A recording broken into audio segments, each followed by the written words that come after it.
Tumestigo na si Public Works Secretary Vince Dizon sa pagdinig ng Sandigan Bayan kaugnay ng bail request ni dating Ako Bicol Representative Zaldico at iba pang sangkot kaugnay ng substandard project sa Nauhan, Oriental, Mindoro.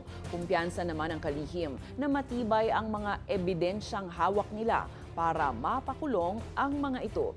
Narito ang balitang A to Z ni Naomi Almohan. Guni-gunito, wala proyekto nga ako nakikita dito. September 2025. So is this usable to you?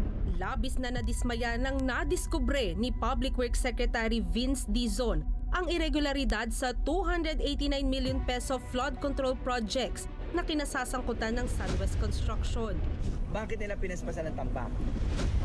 Para maitago nila yung 3 meters sa ilalim na sitwal. Isang lantarang substandard na flood control project sa Nauhan, Oriental, Mindoro. Pag-aari ito ni dating Ako Bicol Representative Zaldico. Kabilang pang substandard 2.6 billion pesos na 1.5 kilometer megadike project na nasira ng habagat noong July 2025.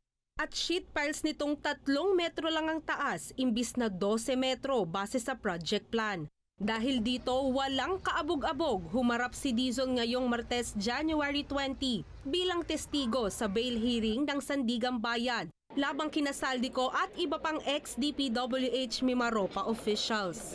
Kitang-kita naman natin na talagang substandard yung mga ginagay na mga sheet pile.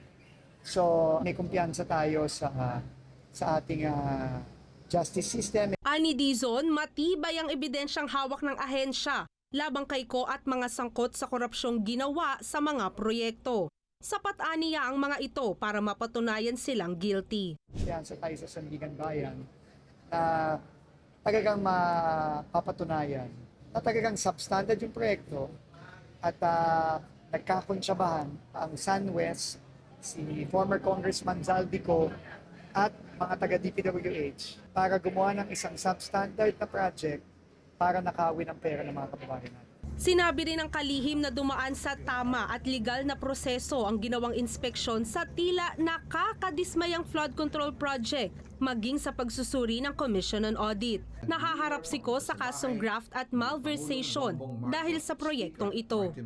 Kampante kami sa ebidensya at pinaninindigan namin lahat ng ginawa namin para umabot tayo ngayon sa kasong ito.